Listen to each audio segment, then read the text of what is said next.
Praise the Lord.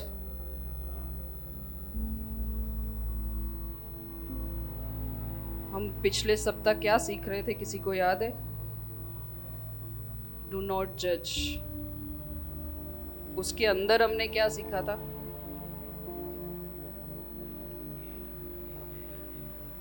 हमें किसी को भी जज नहीं करना है। बहुत सारे पॉइंट्स लेके, बहुत सारे वीडियो क्लिप्स लेके हमने सीखा था कि हमें दोष नहीं लगाना है, हमें न्याय नहीं करना है। मैं आशा करती हूँ हफ्ते दौरान हमने शायद इस चीज़ को प्रैक्टिस किया होगा अपनी रूटीन लाइफ में। जैसे मैंने कहा कि हम जानबूझकर नहीं करते हैं, पर अनजाने में दोष लग जाता है। मैं समझती हूँ कि शायद कभी हमने ऐसा हफ्ते दौरान किया हो तो पवित्र आत्मा ने वो पिंच किया हो कि तूने दोष लगाया। हुआ किसी के साथ? नहीं हुआ किसी के भी साथ ऐसा? हुआ? चलो, प्रेज गॉड। हमारा पहला पॉइंट क्या था, किसी को याद है? डू नॉट जज में पहला पॉइंट हमने लिया था कि हम किस तरीके से न्याय करते हैं। क्या? पर्सनल व्यू के अकॉर्डिंग हम न्याय कर लेते हैं जो नहीं करना चाहिए। हमें व्यक्तिगत धारणाओं के आधार पर न्याय कर लेते हैं। हम व्यक्तिगत धारणाओं के आधार पर न्याय कर लेते हैं, जिसमें हमने क्लिप्स भी देखा था। वो हाथी वाला क्लिप हमने देखा था। आज हम आगे बढ़ेंगे इसी न्याय को लेकर। मेरा दूसरा पॉइंट है, हम लोगों के पर्सनल अपीयरेंस को देखकर न्याय कर लेते हैं। पर्सनल अपीयरेंस को यानी किसी की कैसी वेशभूषा है, कोई किस तरीके से चलता है, कोई किस तरीके से बात करता है, हम बाहर से देखकर उसको न्याय करने लगते हैं। मैं फिर से बोलूंगी, हम जानबूझ के शायद ना करते हो, लेकिन अनजाने में हमसे हो जाता है। मैंने बताया था कि आंखें जब किसी चीज को देखती है तुरंत माइंड प्रोसेस करता है और हमारी जबान बोल पड़ती है उस समय पे। जैसे कोई टेढ़ा मेढ़ा चल रहा है तो तुरंत मुंह से निकलता है कि देख देख कैसे चल रहा है, देख देख कैसे चल रही है। तो अब आपको उसको सोचने का टाइम नहीं मिला, आपके माइंड ने प्रोसेस किया और तुरंत आपने उस चीज को बोल दिया। तो मेरा दूसरा पॉइंट है, वी जज ऑन अपीयरेंस। हम लोगों के अपीयरेंस के बेस पर, उनकी वेशभूषा के अकॉर्डिंग उनको जज करने लगते हैं। किसी ने कैसे कपड़े पहने हैं, किसी के बोलने का तरीका, इन शॉर्ट हम उसका पर्सनैलिटी देख के उसको जज कर लेते हैं। इवन उसके कपड़े देख के जज कर लेते हैं कि इसका फाइनेंशियल स्टेटस कैसा है, ये गरीब है, ये अमीर है। बहुत सारी चीजें हमारे माइंड में आने लगती है। तो अब मेरा सवाल, कोई नया विश्वास में आया है, कुछ ही समय हुआ है, वो प्रभु के बारे में जान नहीं रहा है। अब एग्जाम्पल, वो टैटू बनवा के आया है, तो उस पर मेरी प्रतिक्रिया क्या होगी? प्रभु का वचन कहता है कि शरीर एक मंदिर है, तो जिस तरीके से मंदिर की साफ सफाई रखते हैं, हम ध्यान देते हैं, उसी तरीके से मुझे मेरे शरीर का भी ध्यान देना है। लेकिन अब वो भाई या बहन नया है विश्वास में, तो अब वो क्या करे? कलेशिया में आए कि ना आए? आना है। हमें समझना है कि ये बाहरी जो चीजें हैं, धीरे धीरे धीरे जब वचन अंदर काम करेगा ना, वो अपने आप अपनी जगह पे, बोलते हैं ना, फॉल इनटू प्लेसेस। हर एक चीज अपनी जगह पे अपने आप सेट हो जाती है। जिस तरीके से वचन कार्य करता है हमारे मन में, हम प्रभु के और करीब जाने लग जाते हैं। तो ये चीजें कोई मैटर करती नहीं है, लेकिन हम क्या करते हैं, उसके ऊपर दोष लगाते हैं। ये देख, प्रभु में आया है, टैटू बनवा के आया है इतना बड़ा। हम दोष भरी नजरों से सामने वाले को देखते हैं, जैसे बहुत बड़ा गुनाह कर दिया उसने। तो वो आना तो दूर, रास्ता भी छोड़ देता है कलीसिया आने का। तो कहीं ना कहीं उसके अनंत जीवन का, जो उसका परमेश्वर के राज्य में आने का दरवाजा था, उसको बंद करने की रेस्पॉन्सिबिलिटी किसके ऊपर आ गई? मेरे ऊपर। मैंने जाने अनजाने दोष लगाया। और सर्टन टाइम्स ऐसा होता है ना कि मुंह नहीं बोलता है, लेकिन आंखें पूरा उसको देख लेती है कि क्या बड़ा गुनाह करके आया तू, टैटू बना के आया। मैं टैटू बनाने को प्रमोट नहीं कर रही हूँ, मैं बता रही हूँ कि सामने वाले को प्रभु में आने दो, वचन का ज्ञान लेने दो। कभी बोलने की जरूरत भी नहीं पड़ेगी कि क्या सही है क्या गलत है, सारी चीजें अपने आप अपनी जगह पर आ जाएगी। आज एक एयर होस्टेस है, उसका जॉब है, लेकिन वो प्रभु से प्यार करती है, तो क्या वो जॉब से सीधा, अगर उसका टाइम ऐसा है तो क्या वो कलेशिया ना आए? आज कोई स्पोर्ट्स प्लेयर है, तो क्या वो खेलकर अगर उसको ऐसा है कि मुझे कलेशिया जाना है, तो क्या वो ना आए? और मैंने कहा किसी को कुछ कहने से पहले हमें दुआ करना है, प्रभु खुद बात करेगा उनसे और हर एक चीज का रास्ता निकल आता है। तो हमें रोड़ा नहीं बनना है। उनके जो प्रभु के साथ का रिश्ता बनाने में जो उनकी जर्नी है, तो कहीं ना कहीं हम बीच में आ जाते हैं उनके। तो हमें बाहर का अपीयरेंस देखकर भी लोगों पर न्याय नहीं करना है। हमने सीखा था कि हम इस जज की कुर्सी से रिजाइन करेंगे, समय पर सब चीजें हो जाएगी। तो जरूरी है कि लोगों के चाल चलन पर, उनकी ड्रेसिंग सेंस पर, उनके बात करने के तरीके पर हम जज ना करें। और जब ये फीलिंग आएगा ना मन में कि अरे ये तो मेरे ही परिवार का हिस्सा है, हम सब एक उस खुदा के ही बच्चे हैं, वो एक ही बाप है हमारा, तो हम सब भाई बहन हुए, तो हमारा कर्तव्य क्या है कि उसको इस अनंत जीवन में लेके आना, कि उसके लिए रोड़ा बनना।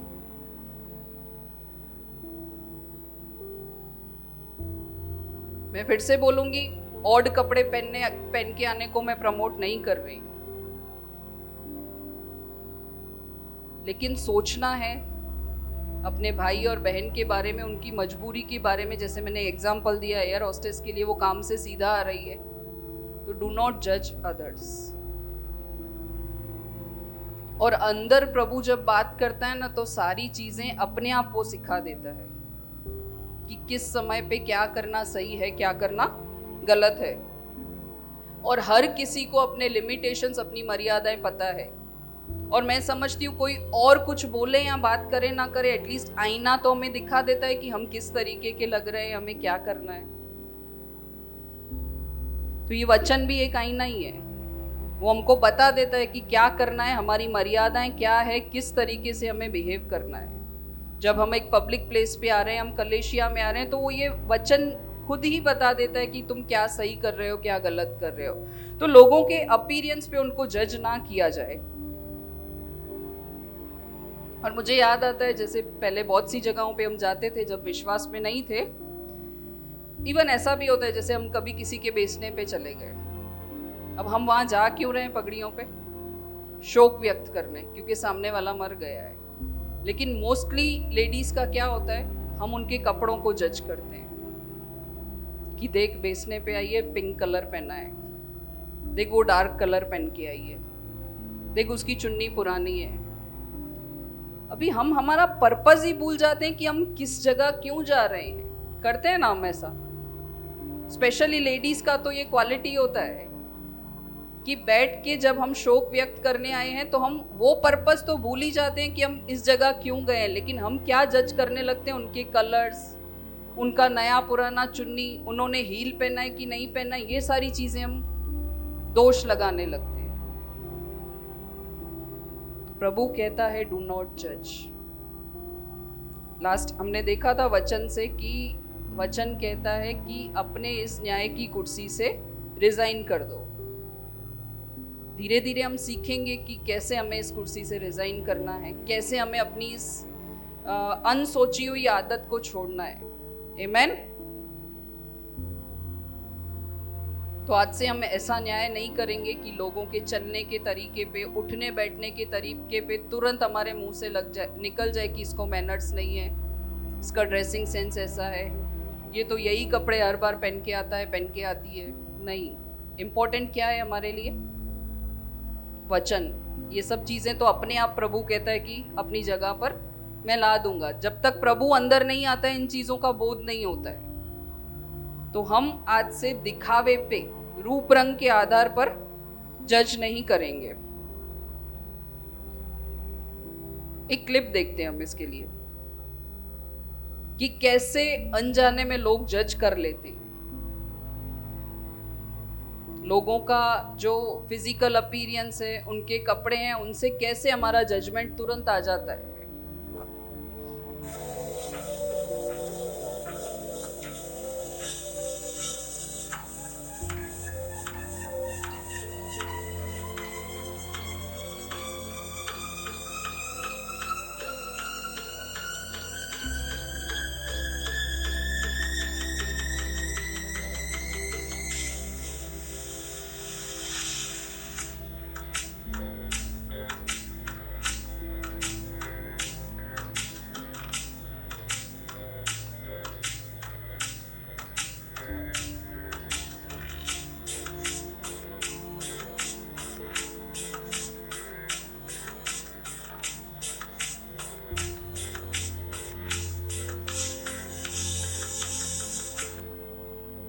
देखा आपने, सिर्फ कपड़े पहनने के तरीके से लोगों ने कैसा जज किया। उन्हें लगा शायद कि वो बहुत रईस है, तो उसके आगे पीछे लोग घूमने लगे, और जो बिल्कुल सिंपल कपड़ों में था उसको कोई इंपॉर्टेंस नहीं दे रहा था। जजमेंट तुरंत आ जाता है हमारा। रंग रूप वेशभूषा को देखकर हम तुरंत जज करने लगते हैं, लेकिन वचन कहता है कि ये अथॉरिटी सिर्फ मैंने यीशु मसीह को दिया है। वचन कहता है ये अथॉरिटी सिर्फ मैंने मेरे पुत्र को दिया है। हमारे पास कोई अथॉरिटी नहीं है कि हम किसी के ऊपर तुरंत न्याय का पत्ता फेंकें। आपने कपिल शर्मा को देखा है? जो लोग कपिल शर्मा शो देखते हैं, वो पहले जिस शो में आता था तब का उसका फोटो मेरे पास है नहीं, मुझे अभी अचानक से याद आ रहा है। और जो अब उसका शो आता है, आप कभी जाके देखना, इन दोनों पुराने कपिल शर्मा में और नए कपिल शर्मा में कितना अंतर है। और उसके अपीयरेंस की वजह से लोग पहले उसको तुच्छ जानते थे कि ये किस तरीके का दिखता है, कैसा है। बहुत सारे कमेंट्स मैंने उसके ऊपर पढ़े थे। और आज जब वो किसी लेवल पर पहुंच गया है, उसने अपना ट्रांसफॉर्मेशन करवा लिया है, नए बाल लगवा लिए, उसका फिजिकल अपीयरेंस सुधर गया है, तो आज उसकी वाहवाही कितनी है। तो पूरी दुनिया ऐसी है, आपके फिजिकल अपीयरेंस पे, आपके रंग रूप पे, आपके कपड़ों पे आपको जज करती है। लेकिन मैं सोचती हूँ एटलीस्ट मसीहों में तो ऐसा नहीं होना चाहिए। शुरुआत तो हम यहीं से कर सकते हैं इन चीज़ों की, कि हम इस दोष लगाने की कुर्सी से रिजाइन करें। वचन कहता है कि इस बेस पे जज करना बंद कर दो। दूसरा पॉइंट हमने क्या सीखा? हमें दिखावे पे, रूप रंग के आधार पर न्याय करना छोड़ देना है। आमेन। आगे बढ़ते हैं। तीसरा पॉइंट मेरा है वी जज ऑन कैरेक्टर। लोगों के चरित्र के अकॉर्डिंग हम उनको जज करते हैं।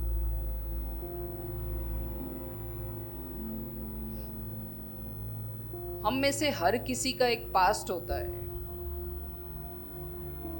हम जब से होश में आए, अपना होश संभाला, तब से हम लोग सब परफेक्ट हैं। ऐसा कोई है तो प्लीज हाथ ऊपर उठाना। कि जब से हम अपने सेंसेस में आए, सही गलत का पता चला, तब से मैं परफेक्ट हूं, ऐसा कोई बोल सकता है? हमने बहुत सारी गलतियां की होगी पास्ट में।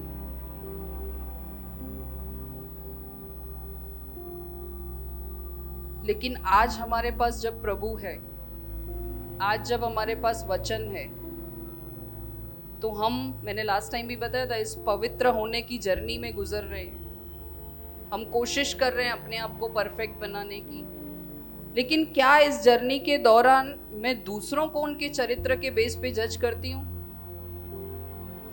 कि ये तो प्रभु में है, अब तक इसने दारू पीना नहीं छोड़ा, इसने गलत चित्र देखना नहीं छोड़ा, इसने सिगरेट पीना नहीं छोड़ा। मैं ये क्यों भूल जाती हूँ कि शायद मैं भी इन्हीं पापों में कभी थी। ये तो इस वचन ने, इस परमेश्वर ने मुझे बचा लिया है। और आज भी हम सब परफेक्ट हैं ऐसा तो है ही नहीं। हमसे गलतियां तो होती ही है। ये तो हमारा प्रभु भला है कि हमें माफ कर देता है। हम बार बार गलतियां करके बार बार आके माफी मांगते हैं और वो माफ कर देता है। तो इस बीच ये अथॉरिटी कैसे आ गया कि मैं और किसी को न्याय करने के लिए तैयार हूं? ऐसा कहां से आ गया? शायद मैंने जब प्रभु को ग्रहण किया, मुझे 3-6 महीने लगे होंगे अपनी बुराइयों से निकलने में, अपनी गंदी आदतों से निकलने में। लेकिन जो मेरा भाई या बहन है, वो साल से, 2 साल से, 3 साल से आ रहा है, लेकिन वो बेचारा कोशिश तो कर रहा है। तो उसको इनकरेज करने की बजाय हम उस पर दोष कैसे लगा सकते हैं कि अब तक इसने मसाला खाना नहीं छोड़ा, अब तक ये नहीं छोड़ा, अब तक वो नहीं छोड़ा। क्या मैंने दुआ किया उसके लिए कि प्रभु इतने सालों से मेरा भाई बहन आ रहा है लेकिन उससे ये गंदी आदतें निकल नहीं रही है? मैंने क्या किया? दोष लगाया, अपने आप को सुपीरियर साबित किया कि मैंने तो 3 महीने में सब छोड़ दिया वचन ग्रहण करने के बाद।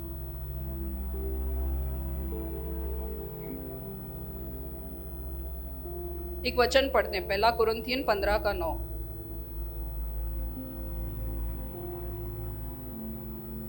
जज करना बहुत इजी है, कोई दिमाग नहीं लड़ाना पड़ता, तुरंत ये जबान बोल पड़ती है देख के। क्योंकि मैं प्रेरितों में सबसे छोटा हूं। किसकी बात हो रही है? पढ़ते हैं पहले आगे। वरन प्रेरित कहलाने के योग्य भी नहीं, क्योंकि मैंने परमेश्वर की कलीसिया को सताया था। किसने सताया था? पौलुस ने। एक और वचन पढ़ते हैं यहाँ पे, गलातियों 1:13।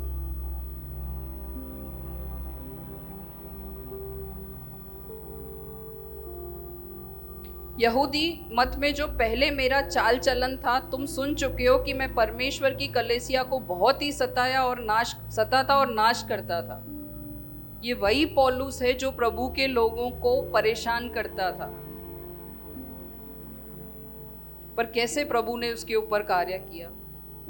तो अगर आज हम भी चाहते हैं कि ये पौलुस की ब्लेसिंग्स को हम लें, तो हमें उस शाऊल को भूलना पड़ेगा। वो इस तरीके से लोगों को परेशान करता था, लेकिन प्रभु ने उसको छोड़ा नहीं, उसके ऊपर काम किया। प्रभु ने दोष नहीं लगाया और वो बदला। शाऊल तो मर्डरर था, किलर था, सब लोगों को परेशान करता था। और औरों को तो छोड़ो, सिर्फ प्रभु के लोगों से तो उसको स्पेशली वो था कि उनको मारता काटता था वो। तो अगर हम शाऊल को ही देखते रहेंगे तो हम पौलुस के जीवन से कुछ नहीं सीख सकते। दुआ करना है अपने भाई के लिए, अपनी बहन के लिए। अगर हम देखते हैं कि वो प्रभु में आने के बाद भी अभी तक कुछ बदलाव अपने जीवन से नहीं लेके आ रहा है, उससे मिलना है, उससे बात करनी है कि क्या चीज है जो उसको अटका रही है, रुका कर रखी है।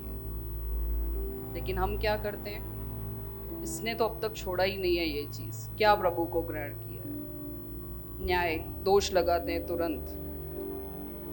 और जब ये विस्तार से हम पढ़ते हैं ना, प्रेरितों का अध्याय 9, अभी मैं पढ़ नहीं रही हूँ, तो पौलुस के जीवन से वहां पे सब कुछ बताया गया है कि किस तरीके का पहले का उसका जीवन था और बाद में था। तो हमारे भाइयों के लिए भी, बहनों के लिए भी हमें आशा रखनी है कि अगर वो शाऊल जैसा जीवन जीते हैं तो पौलुस जैसा जीवन बनाने में हमें उसकी मदद करनी है, हमें परमेश्वर से मांगना है। और अगर हम किसी के लिए कोई भी चीज तुरंत बोल देते हैं तो हम शायद ये भूल जाते हैं कि शैतान तो उस तैयारी में ही बैठा है कि हमारे शब्दों को हमारे ही खिलाफ वो इस्तेमाल करता है।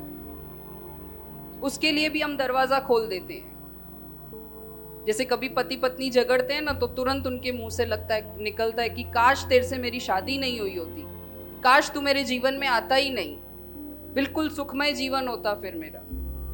पर हमें नहीं पता कि शैतान उन्हीं शब्दों का किस तरीके से इस्तेमाल करता है, और हम दरवाजा खोल के दे रहे हैं शैतान को। बच्चे परेशान करते हैं तो कभी कभी हम उनको कोसते हैं कि काश तू मेरी जिंदगी में होता ही नहीं, मेरी जिंदगी इजी हो जाती, इतना परेशान करके रखा है। किस तरीके से शैतान हमारे शब्दों का इस्तेमाल करता है हम सोच भी नहीं सकते। ये तो उस परमेश्वर का अनुग्रह है कि उसने समेट के, बचा के हमको अपने गले से लगा के महफूज करके रखा है। तो एक बार बोलने से पहले सोचना जरूरी है, दोष लगाने से पहले सोचना जरूरी है। तो हम चरित्र के आधार पर जज नहीं करेंगे किसी को भी। हम कभी कभी यंगस्टर्स को जज कर देते हैं, आज के जवानों को। आज मैं पहली बार यूथ के फेवर में बोल रही हूँ।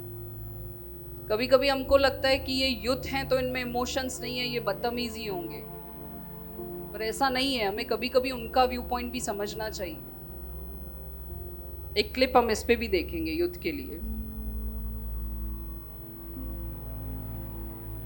आई थिंक आप मेरी सीट पे बैठिए।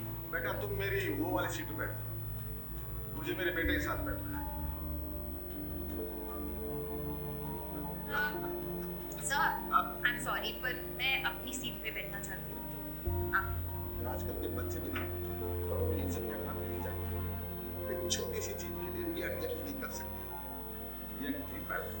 मुझे मेरे बेटे के साथ बैठना तो और ये एक्सक्यूज मी सर, सबसे पहले तो मैं आपको बता दूं कि ये आजकल की यंग बच्ची ने बहुत एडवांस में ही अपनी पसंद की सीट बुक कर ली थी ताकि आगे जाके मुझे ना किसी और को कोई प्रॉब्लम। आपने और आपके यंग बेटे ने ये सब पहले से नहीं सोचा और अब आप मुझे यहाँ से वहाँ घुमाना चाहते हैं जैसे कि आपका हक है और ऊपर से आप ये एक्सपेक्ट करते हैं कि मैं आपके ऑर्डर्स मान लूँ और दो आदमियों के बीच में अनकाउंटेबली बैठूं। क्यों?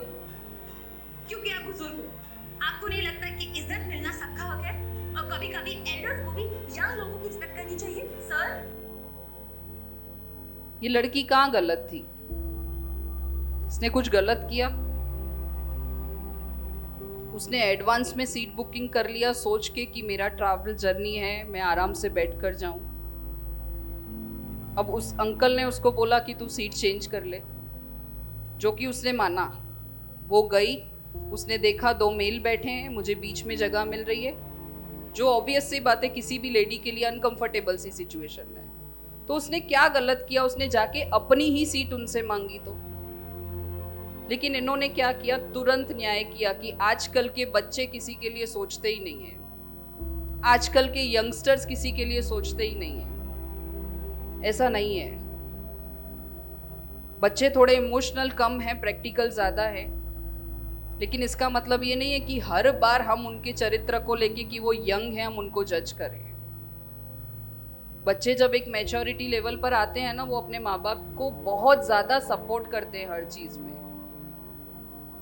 और कभी ऐसी सिचुएशंस आ जाती है कि वो अपने माँ बाप के लिए ढाल बनकर खड़े होते हैं।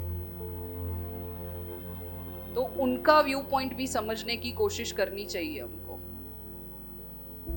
हाँ, वो इमेच्योर हैं, गलतियां भी करते हैं, लेकिन हर बार वो गलत है। उनका यंग होने का एक ये कैरेक्टर लेके मैं उनके ऊपर न्याय करूं तो वो गलत है। आजकल के बच्चे समझदार हैं, सही गलत का उनको परख है और वो माँ बाप से बहुत प्यार भी करते हैं। और मैं सोचती हूँ आज ये सारा यूथ नहीं होता तो हमारे कलेशिया के आधे काम जब हम करते ना तो हमें पता चलता कि किस तरीके से ये सब उठा के ऊपर रखा जाता है, एवरी वीक नीचे लेके आया जाता है। जब कोई भी इवेंट होता है तो बच्चे ये लोग संभालते हैं। तो ये जो कैरेक्टर हम लेके चलते हैं कि यूथ लोग हमेशा गलत ही होते हैं, वैसा नहीं है। तो हर एक किसी के पर्सपेक्टिव से, उनके व्यू पॉइंट से समझना बहुत जरूरी है। तुरंत न्याय की कुर्सी पर नहीं बैठना है। हम रिजाइन करेंगे इस न्याय की कुर्सी से। आमीन। दूसरा पॉइंट है वी जज ऑन स्टेटस। लोगों के स्टेटस के अकॉर्डिंग हम जज करते हैं। वो व्हाट्सएप इंस्टाग्राम वाला स्टेटस नहीं है। स्टेटस यानी अमीरी गरीबी, उस बेस पर हम लोगों को जज करते हैं। पूरी दुनिया करती है जज। जिसके पास पैसा है उसकी लोग ज्यादा वैल्यू करते हैं, पर मैं जानती हूँ मसीहत में ऐसा नहीं है। हम सब एक दूसरे को इक्वल समझते हैं, क्योंकि ये प्रभु ने ही हमको सिखाया है कि कोई बड़ा कोई छोटा नहीं है। और मैं ये भी जानती हूँ कि हम सब एक दूसरे से बहुत प्यार करते हैं, लेकिन दुनिया ये करता है। और क्यों ऐसा करते हैं कि जिसके पास पैसा है उसकी वैल्यू होती है? क्योंकि पैसे के साथ लोगों को लगता है पावर आ जाता है, लेकिन हमारा पावर उनको पता नहीं है। आमीन। जब हम होटल में खाना खाने जाते हैं तो वेटर से कोई गलती हो जाती है तो तुरंत उसके ऊपर चिल्लाने लगते हैं, उसका इंसल्ट करना शुरू कर देते हैं। लेकिन यही कोई बड़ा आदमी मेरे पास में बैठा है, उससे गलती हो गई तो क्या मेरा मुंह खुलेगा उसको कुछ बोलने के लिए? जो शब्द मैंने वेटर को बोले उसको उसके ऊपर मैंने चिल्ला दिया, क्या वही चीज मैं किसी बड़े इंसान को बोलूंगी? पहली चीज तो किसी के ऊपर इस तरीके से चिल्लाना ही गलत है, क्योंकि गलती हर किसी से होता है। लेकिन लोग क्या करते हैं, स्टेटस देखकर कि वो गरीब है, काम कर रहा है तो उसके ऊपर चिल्ला दो। लेकिन वचन सिखाता है दोष मत लगाओ। हमारे लिए तो छोटा बड़ा सब एक है, किसी के ऊपर भी हमें न्याय नहीं करना चाहिए, फिर चाहे कोई वेटर हो या कोई बड़ा इंसान वहां पे हो। क्योंकि हम शायद भूल जाते हैं कि आज अगर जो कोई सूखा पेड़ है तो कल वो एक बहुत बड़े गार्डन में बदल सकता है, वो हरा भरा होकर हम ही को छाया दे सकता है। वचन सिखाता है दोष मत लगाओ। और जब प्रभु ने कोई ऊंच नीच का कुछ वो नहीं रखा है तो हम कौन होते हैं किसी को इस बेसिस पर जज करने वाले। दाऊद जो एक चरवाहा था वो ही राजा बना ना, लेकिन प्रभु ने तो ये भी सिखाया कि चरवाहे की भी इज्जत करो, उससे भी प्यार करो। तो हमें वेट नहीं करना है कि एक चरवाहा जब राजा बनेगा तब मैं उसकी इज्जत करूं, उससे प्यार करूं। प्रभु ने तो ये बेसिक मोरल्स हमको दे ही रखे हैं। वचन कहता है दोष मत लगाओ। और जरूरतमंद को कहते हैं एक ठंडा ग्लास पानी का भी पिला दो ना तो प्रभु कहां से बरकत ले आता है हमको नहीं पता। और बरकत सिर्फ पैसों का है ऐसा नहीं है। आज आपके पास रहने के लिए छत है, आपके बच्चे अच्छे हैं, आपका पार्टनर अच्छा है, आपका माँ बाप अच्छा है, तो ये तो सबसे बड़ी बरकत है हमारे पास। पर मैंने कभी वैल्यू ही नहीं किया, इस चीज को देखा ही नहीं है। हमारे लिए बरकत सिर्फ पैसा। उनसे पूछिए जिनके पार्टनर सही नहीं चलते हैं, जिनके बच्चे सही नहीं चलते हैं, वो बोलेंगे नहीं चाहिए पैसा, प्रभु इनको सुधार दे। तो अगर आपके पास सब कुछ प्रभु ने दिया है, ये बरकत दिया है, तो उसका वैल्यू करो और तुरंत दोष लगाने वाले मत बनो।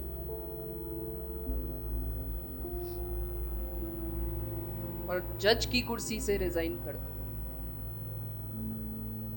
क्योंकि जब तक ये कुर्सी से रिजाइन नहीं करेंगे ना, हमें खुद की गलतियां दिखेगी नहीं। हमने लास्ट वचन पढ़ा था ना कि सामने वाले की आंख का तिनका हमको नजर आता है, पर मेरी आंख का लट्ठा तो मुझे नजर ही नहीं आता।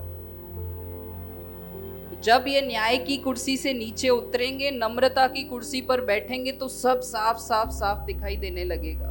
और मैंने पिछली बार भी कहा था, इस वचन में सब क्लियर दिया है।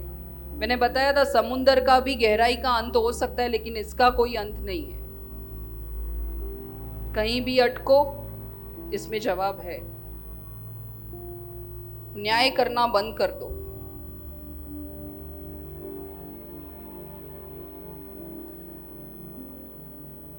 और बहुत पुरानी पुरानी बातें होती है ना कि लोगों ने इस तरीके से हमको जज किया होता है ना कि हम उनको पता नहीं कभी भूल ही नहीं पाते हैं ऐसी चीजों को।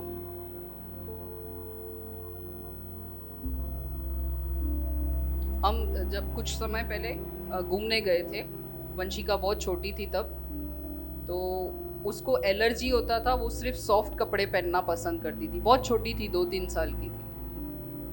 तो उसको कुछ भी अच्छा पहना है ना, यानी उसकी बॉडी पर रैशेस होने लगते थे। तो हम उसको एकदम सॉफ्ट कपड़े पहनाते थे। तो बहुत सारे लोगों ने, जब हम वापस आए, हमने पिक्स विक्स दिखाए रिश्तेदारों में, दोस्तों में, तो सब लोगों का पहला ही कहना ये था कि खुद माँ बाप कैसे तैयार होके घूम रहे हैं और बेटी को कैसे रखा है। आप सोचो, मेरी परवरिश पर, मेरे माँ बनने पर लोगों ने तुरंत एक फोटो देखकर जज कर लिया। हम में से कोई भी ऐसा माँ बाप है जो चाहेगा कि हम अच्छे लगे, हमारे बच्चे अच्छे ना लगे? लेकिन तुरंत एक फोटो देखकर लोगों ने न्याय करना शुरू कर दिया। और आज भी जब ये पुरानी बातें याद आती है ना, तो वो जख्म ताजा हो जाते हैं। क्योंकि वो तीर जब हम चलाते हैं ना, वो तो फिजिकल तीर होते हैं, तो थोड़ा टाइम मलहम पट्टी करो, दवाइयां लो, तो वो ठीक हो जाता है। लेकिन जो ये शब्दों के घाव होते हैं ना, वो भरने में बहुत समय लगता है। तो किसी को कुछ भी बोलने से पहले, न्याय करने से पहले सोचिए, थम जाइए और याद रखिए कि ये अथॉरिटी मुझे नहीं है, मेरे पास वो जज का कुर्सी नहीं है। मैंने कब से रिजाइन कर दिया। मैंने लास्ट टाइम भी प्रॉमिस लिया था कि ग्रेस एयरपोर्ट का कलेशिया रिजाइन करेगा इस कुर्सी से। तो ये शब्दों के घाव जो है ना, बहुत गहरे चलते हैं। और प्रभु कहता है कि जबान को चलाने से पहले तो मैंने 2 गार्ड दे रखे हैं तुझे, वॉचमैन दे रखे हैं, एक दांत और दूसरे लिप्स। तो तुझे इतना चलाना ही क्यों है उसको कि सामने वाले को छली छली कर दे हम बोल के। और जब कभी भी इसका इस्तेमाल करना है तो दुआ करने के लिए करिए, प्रोत्साहन के शब्द करने के लिए कर सकते हैं हम इस जबान का इस्तेमाल। दोष लगाने के लिए मुझे क्यों करना है इस्तेमाल?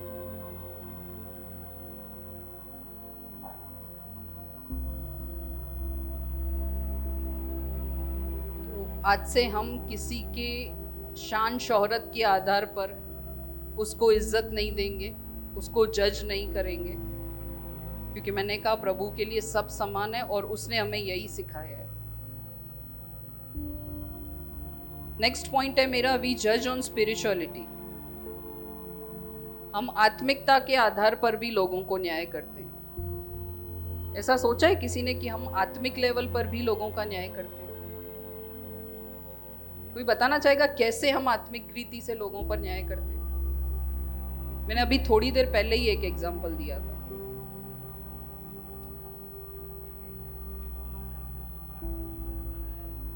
एग्जैक्टली हम बोलते हैं कि इतने समय से कलेशिया में आ रहे हो, प्रार्थना नहीं कर पा रहे। करते हैं हम ऐसा न्याय? नहीं, हम नहीं करते, एयरपोर्ट वाले नहीं करते, प्रभु के लोग नहीं करते न्याय। और मैं सोचती हूँ दुनिया के लोग जो हैं, जैसे हमने देखा फिजिकल अपीयरेंस पे, जैसे रंग रूप पे कि ये तो कितनी सुंदर दिखती है, उस बेस पे जलते हैं। उसके पास कार है, उस बेस पर जलते हैं। उसके पास ज्यादा पैसे हैं, उसका पार्टनर उसको ज्यादा पूछता है। लोग इन चीजों पे शायद दुनिया वाले लोग जलते हैं, लेकिन कभी आत्मिक जलन के बारे में सुना है हमने कि आत्मिक रीति से भी हम एक दूसरे से जलते हैं और मुझे एहसास ही नहीं है उस चीज का। और ये जलन ही है जो दोष लेकर आती है, तुरंत मुंह खुलवा देती है हमारा, कि हम बोलने से पहले सोचते भी नहीं है। अपने भाई अपने बहन को नीचा दिखाने के लिए हम 2 मिनट भी नहीं सोचते, और फिर सिंपल सा स्टेटमेंट आ जाता है, मेरा वो इंटेंशन ही नहीं था। नहीं था तो 2 मिनट रुक के सोचा क्यों नहीं शब्द बोलने से पहले? अभी तुमने तो शब्द बोल दिए, सामने वाले को घात भी लग गया, फिर अब सॉरी बोलने से या मेरा ये इंटेंशन नहीं है बोलने से क्या बदल जाएगा? तुम्हारा काम तब था जब तुम 2 मिनट रुक के पहले सोचते। और मैं सोचती हूँ कि कभी कुछ भी बोलना है तो एक बार पहले अपने आप को बोल के माइंड में प्रोसेस करके देखो, उसके बाद सामने वाले को बोलो। और हमें लगता है कि हम बहुत धार्मिक हैं, आत्मिक हैं, मुझे वचन का ज्यादा ज्ञान है, मैंने पूरा बाइबल पढ़ लिया है, कहीं से कोई भी वचन पूछ लो मुझे आता है।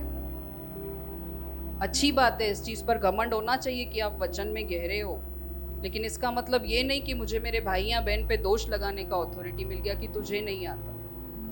वो गलत है। और जैसे मैंने पहले थोड़ी देर पहले कहा था कि आपको शायद 3-6 महीने लगे सिगरेट शराब ये सब छोड़ने में, झूठ बोलना छोड़ने में, बुरी आदतें छोड़ने में, लेकिन मेरा भाई या बहन अभी तक उसी प्रोसेस में है। वो बेचारा लड़ रहा है, प्रभु से मांग रहा है, तो मुझे दोष नहीं लगाना है।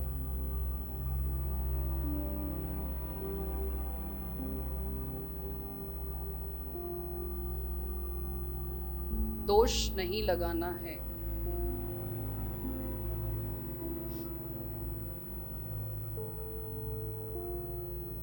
हमें इस जज की कुर्सी से रिजाइन करना है। इजी है कि टफ है ये चीज करना? क्या लगता है, इजी है कि टफ है इस जज की कुर्सी से रिजाइन करना? कोई जवाब नहीं, न्यूट्रल है। एग्जैक्टली, इजी हो या टफ हो, करना तो है ही ना। और मैं सोचती हूँ जब प्रभु साथ है, वचन साथ है, तो कोई भी चीज टफ नहीं होता है। वैसे क्या लगता है कि सीधा सीधा रास्ता है, जाना है, और जब ऐसी चीजें आती है तो लगता है कि थोड़ा बम्पर वाला है, लेकिन मुझे क्रॉस करके जाना तो है ही ना, क्योंकि मेरे पास कोई ऑप्शन नहीं है, मुझे उस पार जाना ही है। फिर चाहे इजी हो या टफ हो, मुझे ये करना ही है, मुझे दोष लगाना छोड़ना ही है, क्योंकि ये अधिकार किसके पास है? जज करने का अधिकार सिर्फ उस पुत्र के पास है। इस बात को भूलना नहीं है।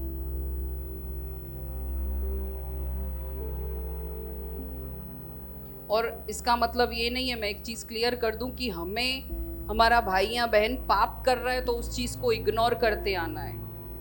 न्याय नहीं करने में और इग्नोर करने में फर्क है। ऐसा नहीं है कि आप देख रहे हो कि सामने वाला गलत चीजों में और बढ़ते जा रहा है। यहाँ पे मैंने क्या कहा कि उसका स्ट्रगल चल रहा है, वो इस जर्नी में है पवित्र होने की, लेकिन आप देख रहे हो कि वो उस जर्नी से तो हट चुका है और पाप करता जा रहा है। तो आप सोचो कि मैं उस पर दोष ना लगाऊं, उस पर ना बोलूं, उसको कुछ भी ना बोलूं। वो इग्नोर नहीं करना है, दोनों चीजों में डिफरेंस समझने की कोशिश कीजिए। आपको पता है कि सामने वाला गलत कर रहा है, लोन पे लोन लेता जा रहा है, गलत चित्र देख रहा है, उसने फिर से दारू पीना सिगरेट पीना चालू कर दिया है, तो वहां पे प्रभु नहीं कहता कि तुम इग्नोर कर दो, ये मेरा काम है। नहीं, वहां पे आपको कार्य करना है। लेकिन हम क्या करते हैं, जब हम अपने भाई या बहन की गलती देखते हैं तो हम क्या करते हैं, तुरंत 10 फोन घुमाते हैं कि देखा उसने वापस दारू पीना चालू कर दिया, देखा उसने वापस ये चालू कर दिया। नहीं, ना ही आपको 10 फोन घुमाने, ना ही इग्नोर करना है। आप आके लीडर्स से मिलिए, उनको बताइए कि ये मेरा भाई बहन परेशानी में है, उनके लिए दुआ कीजिए, प्रभु से मांगिए, उसके साथ बैठ के उसको समझाइए। बहुत सारे रास्ते हैं। दोष ना लगाओ का मतलब इग्नोर करो ऐसा नहीं है। दोनों चीजों में बहुत डिफरेंस है। इग्नोर मीन्स छोड़ देना, नजरअंदाज करना। तो 10 लोगों को कॉल भी नहीं करना है, नजरअंदाज भी नहीं करना है। जैसे माँ होती है ना, अपने बच्चे से प्यार करती है, तो क्या उसका बच्चा गलती करे तो वो इग्नोर करती है, नजरअंदाज करती है कि चल ना, ये तेल का डब्बा गिरा रहा है तो गिराने दे, चल ना, मेरा बच्चा गलत लाइन पे जा रहा है तो जाने दे, मैं किसी को ना बताऊं। ऐसा करती है माँ। लेकिन माँ क्या करती है, 10 लोगों के बीच में अपने बच्चे का ठट्ठा नहीं बनाती है, लेकिन प्रभु से मांगती है, किसी मैच्योर इंसान से जिसके साथ उसको लगता है कि मैं शेयर कर सकती हूँ, उसके साथ बैठती है ताकि मेरा बच्चा सही लेवल पर आ जाए, वो सुधर जाए। माँ नजरअंदाज नहीं करती है, लेकिन पब्लिकली अपने बच्चे को बदनाम भी नहीं करती है। तो इस तरीके से हमें हमारे भाई या बहन के लिए भी कार्य करना है, और हमें हमारे पाप, हमारे भाई बहनों के पाप दुनिया के आगे नहीं, लेकिन परमेश्वर के आगे लेके जाने हैं, क्योंकि अल्टीमेटली एक वही सहारा है हमारे पास। प्यार जो है ना, वो कवर करता है, उछालता नहीं है, नंगा नहीं करता है। तो हमें उस तरीके का प्यार अपनी कलेसिया से, अपने परमेश्वर से करना है कि सामने वाले की इज्जत को उछालना नहीं है, उस पर दोष नहीं लगाना है, लेकिन उसको ढक कर उसको सुधारना भी है। कंफ्यूजिंग है कि समझ पा रहे हैं आप? एक वचन देखते हैं, जेम्स 4 उसका 11-12। और इतना तो मुझे लगता है कि कॉन्फिडेंस होना चाहिए कि परमेश्वर मेरी दुआओं को सुनता है। तो मुझे आत्मिक रीति से भी न्याय नहीं करना है कि ये वचन कम पड़ता है, मैं तो एक्स्ट्रा भी इतना लाइफ सेल्स में चली जाती हूँ, घर पे भी 2-2 घंटे में वचन पढ़ लेती हूँ, ये नहीं पढ़ रहा है। क्योंकि हर किसी का स्टोरी डिफरेंट है, हर किसी के स्ट्रगल अलग है, सब लोग अपने ही युद्ध में लगे हुए हैं। लेकिन एक चीज हम में कॉमन है कि हमारा प्रभु, हमारा परमेश्वर, हमारा वो पिता एक ही है, तो उसकी शिक्षाएं भी एक ही है। तो आत्मिक रीति से न्याय ना करें। वचन क्या कहता है, हे भाइयों, एक दूसरे की बदनामी ना करो। इसकी बात उसको, उसकी बात उसको कर रहे हैं। वचन क्लियर कहता है कि एक दूसरे की बदनामी ना करो। और जिस दिन ये मुझे एहसास आ गया ना कि हम उस एक ही बाप के बच्चे हैं, ये पूरा मेरा परिवार है, इसकी भी जिम्मेदारी मेरे ऊपर है, उसकी भी जिम्मेदारी मेरे ऊपर है, तो हम ये नहीं करेंगे। हे भाइयों, एक दूसरे की बदनामी न करो। जो अपने भाई की बदनामी करता है या भाई पर दोष लगाता है, बाहर की बात नहीं कह रहा है परमेश्वर, वचन बाहर के लोगों की बात नहीं कर रहा है, कलेसिया के अंदर की बात कर रहा है। वचन कहता है कि अपने भाई की जो अपने भाई की बदनामी करता है या भाई पर दोष लगाता है, वह व्यवस्था की बदनामी करता है और व्यवस्था पर दोष लगाता है। और यदि तू व्यवस्था पर दोष लगाता है तो तू व्यवस्था पर चलने वाला नहीं है। फिर हम बोल ही नहीं सकते कि हम मसीह हैं, हम प्रभु की आज्ञाओं पर चलते हैं। फिर वो मुखौटा पहन के मैं जिंदगी जी रही हूं, पर उस पर हाकिम ठहरा। नेक्स्ट, व्यवस्था देने वाला और हाकिम तो एक ही है।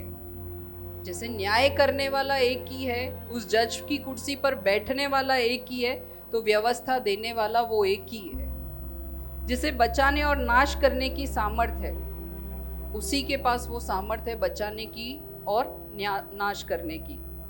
तू कौन है जो अपने पड़ोसी पर दोष लगाता है? मैंने बोला ना, वचन हर चीज में स्पष्ट कहता है तू कौन है। अपने अंदर झांक के देखना है कि मैं कौन हूं कि मैं किसी पर न्याय करूं। क्या मैं परिपूर्ण हूं हर चीज में, कि मैं किसी के चरित्र को लेके, किसी की आत्मिकता को लेके, किसी के कपड़ों को लेके, किसी की वेशभूषा को लेके मैं न्याय करूं। वचन क्लियर कहता है तू कौन है। प्रभु नम्रता सिखाता है, तू कौन है। आज कभी मैं ऐसा सोच भी रही हूं कि मैं कुछ हूं, मुझे ये अथॉरिटी दिया है, तो आज वचन सिखा रहा है कि तू कौन है। दूसरों का छोड़, तू पहले अपनी आंख का लट्ठा देख, तू कौन है, और इस जज की कुर्सी से रिजाइन कर।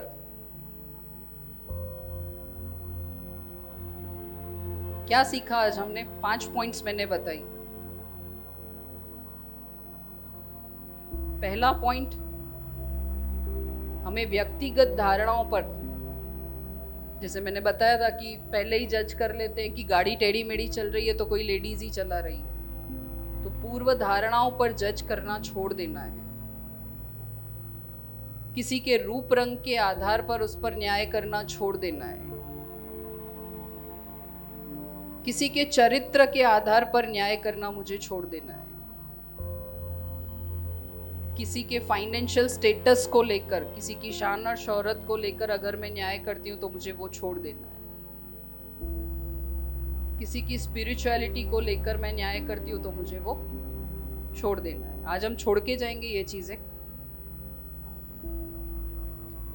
मैंने बताया था पहले हमको बोध नहीं था कि हम तुरंत न्याय कर रहे हैं, लेकिन जब मैंने वचन से सीखा तो अब मुझे हर एक लाइफ के मीन्स जब एक एक रूटीन का दिन हम जीते हैं ना, तो प्रभु बोध दिलाता है कि इस स्टेज पे तूने न्याय किया, तूने ही तो सिखाया था, तूने ही तो मेरा वचन खोला था। तो प्रभु जब सिखाता है, मुझे गाइड कर रहा है, तो ये मेरा ड्यूटी है कि मैं दोष ना लगाऊं। और जब प्रभु साथ है तो बहुत इजी है, पर वो हमारे ऊपर है। जब प्रभु मुझे गाइड करता है, जब मुझे एहसास दिलाता है मैं न्याय कर रही हूं, तो अब वो मेरे ऊपर है कि मैं प्रभु का आवाज बंद कर रही हूं कि मैं उस पर अमल कर रही हूं। क्योंकि हर एक चीज में प्रभु ने फ्री विल दिया है, उसने आजादी दी है, तुम तुम्हारा डिसीजन लो। तो वो गाइड करेगा, वो अपना पवित्र आत्मा भेजेगा हर एक जगह, अब वो आपके ऊपर है। तो आज एटलीस्ट हम एक प्रण यहां से लेके जाएंगे, प्रभु से वादा करके जाएंगे कि प्रभु मैं कोशिश करूंगी कि मैं किसी के ऊपर न्याय ना करूं। आइए हम दुआ करते हैं। प्रभु तेरे सम्मुख आते हैं परमेश्वर, तुझसे मांगते हैं प्रभु जी कि जब तेरे वचन से तूने सिखाया परमेश्वर कि हमें न्यायी नहीं बनना है प्रभु जी, तो आज हम उस जज की कुर्सी से रेजिग्नेशन देते हैं पिता परमेश्वर। हम अपने मन से, दिल से, दिमाग से ये अंगीकार करते हैं कि न्याय करने वाला सिर्फ तू है पिता परमेश्वर। हालेलुया। तूने ये अथॉरिटी हमें नहीं दिया पिता। तेरा वचन कहता है प्रभु जी कि पहले अपनी आंख के लट्ठे को तू देख। हम तुझसे मांगते हैं प्रभु जी कि दूसरों पर दोष लगाने से पहले हम हमारी गलतियों को देखें पिता परमेश्वर। हम चाहते हैं प्रभु जी कि तेरे जैसे हम बनने पाए प्रभु जी,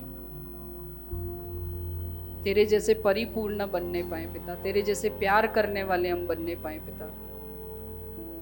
और सबसे जरूरी प्रभु जी हम इस बात को समझें कि हम सब तेरी संतान हैं पिता परमेश्वर। जब इस बात का एहसास तू देता है पिता परमेश्वर कि हमारे पास कितना भला परिवार है पिता परमेश्वर, जहां दुनिया को नहीं पूछती है पिता, तू सिखाता है